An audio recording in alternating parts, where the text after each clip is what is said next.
Welcome back to a new video. It is time to get into the reading journal for March, which I have redone. If you haven't seen that video, I will link it in the description. I went from a pre-printed reading journal to one that I did myself because it turns out I am kind of picky. And this is the first month that I get to actually put this reading journal to the test. So let's go through and set up some pages for March and talk about what I read. It does feel a little bit weird to be going into a reading journal kind of partway through the year, but we make do. And I still have the pages from the old journal, so it should work fine. I got these tapes from a recent Archer and Olive subscription box. They are meant to be, I think, marquee circus opera house themed, and I really like the blue one with the stars, and I like this red and gold one, and I think that's lovely. The pink candy striped candy floss with gold gilding is not really my vibe. I don't mind a striped pink, and I don't mind a pink and gold, but the pink stripe with the golds, not so much. And I also got this ticket washi tape, which is also not my speed. I don't really do tickets and ticketing and whatnot, so I'll probably destash the pink and the tickets, but I can use the blue and the red for this theme. I have this gold paper that I got. It's very shiny and very fun, so I'm just going to use that to frame the edges of the cover page. I do love a shiny gold metallic element.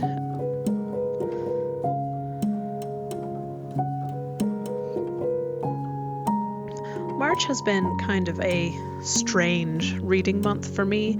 I had a lot going on as far as people coming to visit, and then I had 3 different editing projects that I was doing for clients that I needed to be working on kind of all at the same time somehow. I swear I scheduled it better, but it turned out a little bit wild. And so my reading was very much searching for comfort reads and things that I was pretty sure I was going to enjoy. I was not really taking a whole lot of chances on something completely different from my normal. I know what I like and I went for it. And I think that's okay. There were some good reads and some not so good reads. And you know what? That's a pretty good month as far as I'm concerned. Just setting down this red and gold tape to act as kind of a background element for my cover sticker thing. I have recently gotten an inkjet printer, which I haven't had in absolute ages, and I am now using that in conjunction with Cricut to make sticker prints of my book covers and to do headings and things, and I'm still figuring out a few of the details, like how to get the offset considerably less or not have quite so much fuzziness around the edges, but I really like having stickers that I can make for whatever I need. Custom headings and things when I'm just not in the mood for hand lettering, which I'm still not very good at. I am improving, but I'm not quite there yet. So having the sticker is really nice. Of course, it helps if I get them into the right spot, but luckily these are easy to peel up and I can move them. The stats that I look at every month are my TBR start and end, the books I read and DNF'd, and the books I acquired and destashed. So, pretty average month for me as far as all of that goes, and I'm quite pleased with the result. Alrighty, let's get into those book reviews. The first book that I read this month was Red Rising. I have seen this absolutely everywhere on social media. The book talk world, the bookstagram world, the booktube world, everybody is talking about Red Rising. And since one of the goals that I have for this year is to read more sci-fi, I figured, alright, I will give it a try. And I did look it up. It is sci-fi, even though a lot of people classify it as fantasy. So that wasn't confusing at all. Anyways, this was absolutely excellent. It was just really, really well written. It is sort of dystopian, sort of epic, kind of space opera with, the stakes are just wild, and the characters are so well done, and I love it. I loved it so much. The language in particular, I thought, was excellent, because it shifts with the different strata of society that our main character is in, and I think that having that difference of language, having that language as identity, is something that I really love. Yes, I am a linguist. I have the linguistic background, and I just think that having that social identity tied in with language, it's really cool.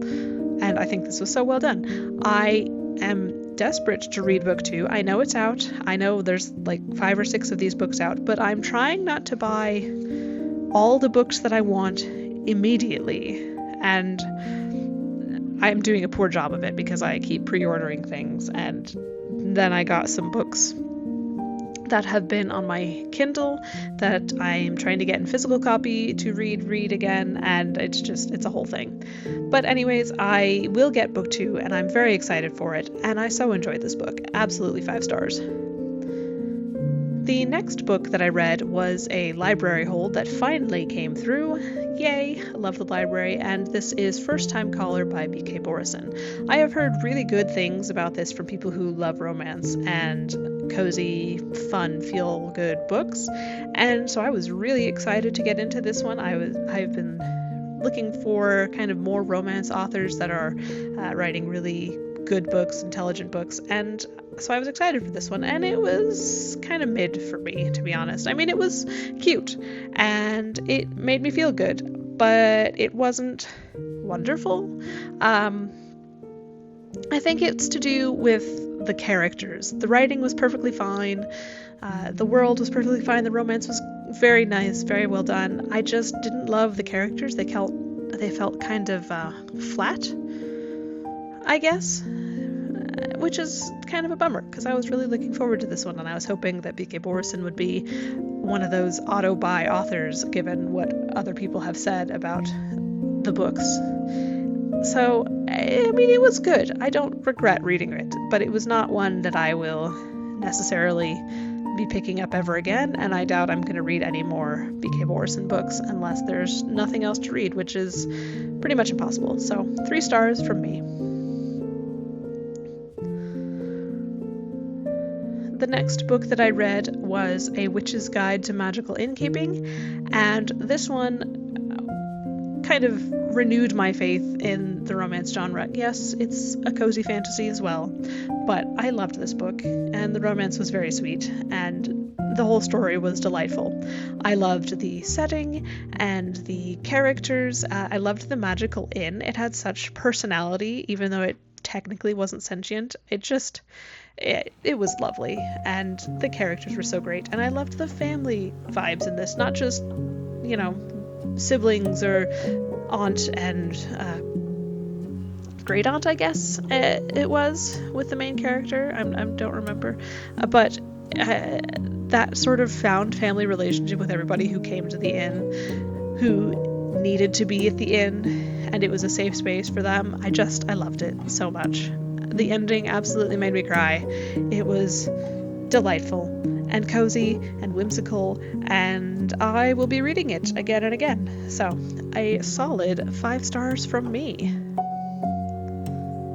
Which is interesting, because I remember reading, A Very Secret Society of Irregular Witches, I think is the first book that she wrote. And it was also quite good, but I don't remember having quite the emotional reaction that I did with this book. So I am looking for more from this author.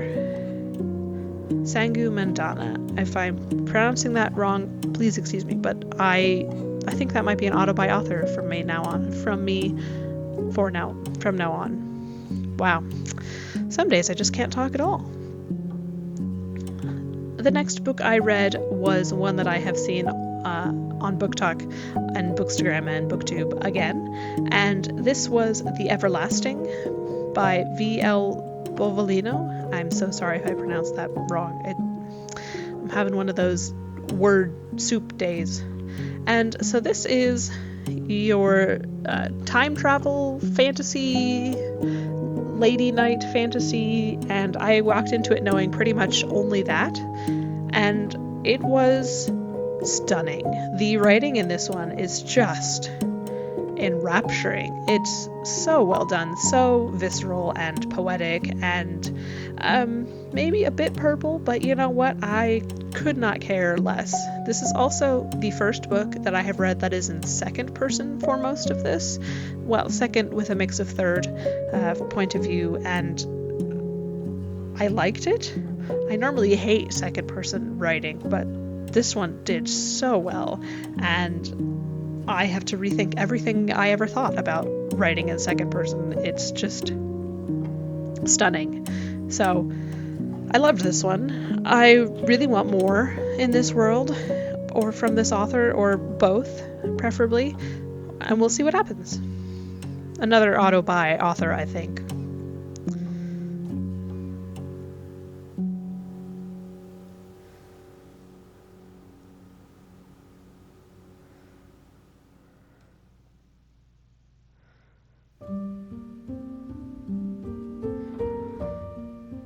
After The Everlasting and Witch's Guide to Magical Innkeeping, we got into some books that I think were less exciting.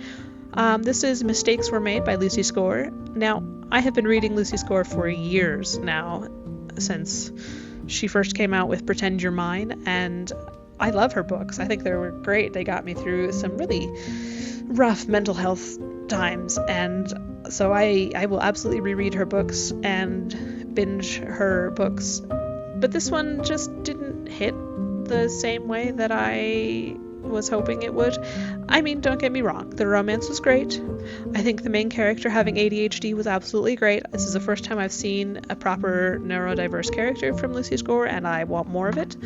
But the story of the town and kind of the surrounding characters, it felt a bit gimmicky, and like it belonged on a sitcom or something. The humor was just not to my taste. Now, I know that a lot of people love that sort of thing, and it's, you know, cute and funny, I guess, but it's just not for me. I really don't care about that sort of humor. So it was good, but not fantastic.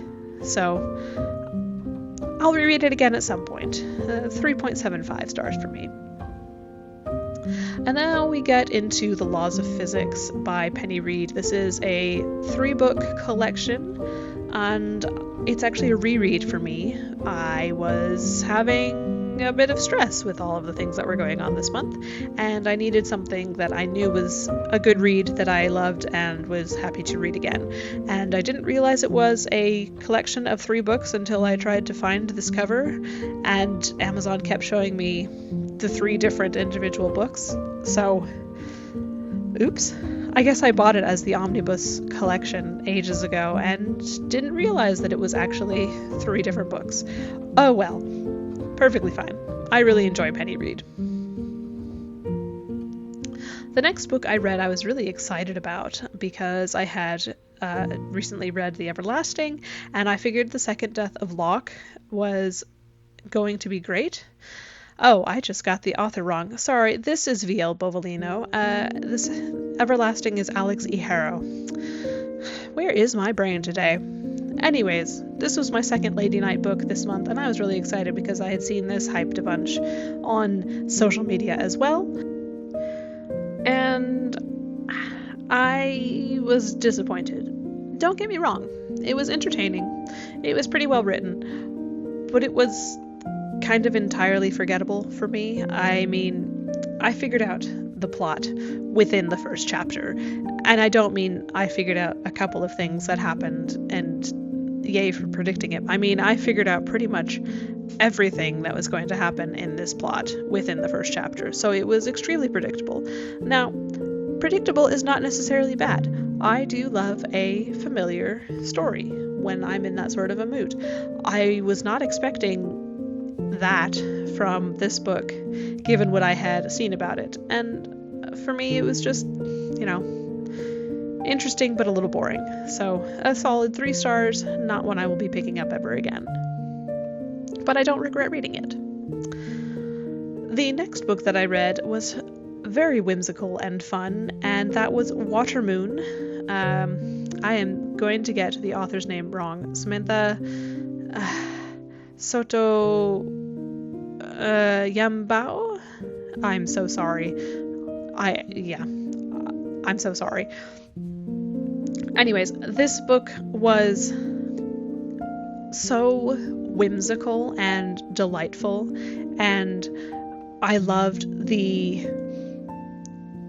nature of the world that the characters explore. It was falling through puddles and riding on rumors and climbing into clouds. It was just so fun and charming, and it felt like a fairy tale come to life, and it was delightful. But it was a book that took itself seriously. Like, the characters were in peril, and they were trying to solve a pretty severe mystery, and the relationship felt real, and it was just this wonderful combination of whimsy and seriousness and philosophy and poetry, and I loved it. Absolutely, absolutely wonderful.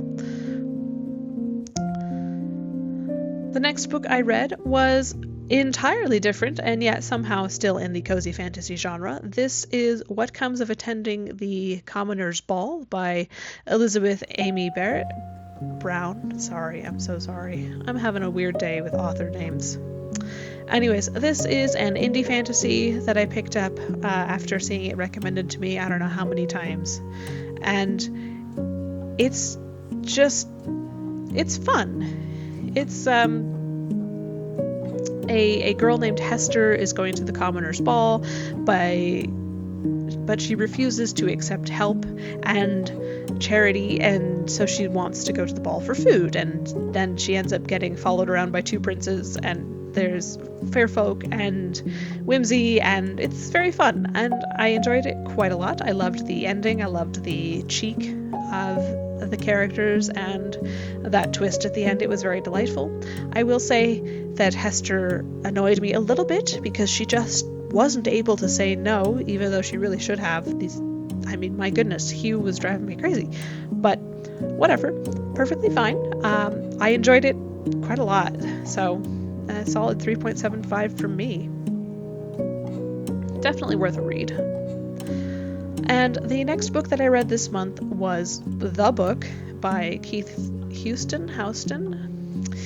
Depends on which state you're in, I guess, how they pronounce that.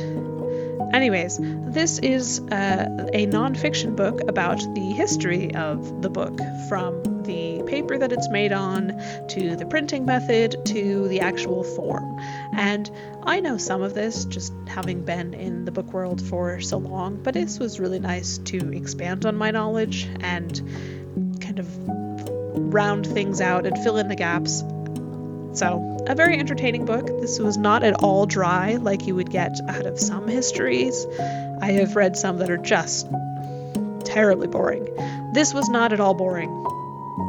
It was very entertaining, very humorous at times, very informative, and I enjoyed it quite a lot. So, absolutely would recommend if you are interested in the history of books.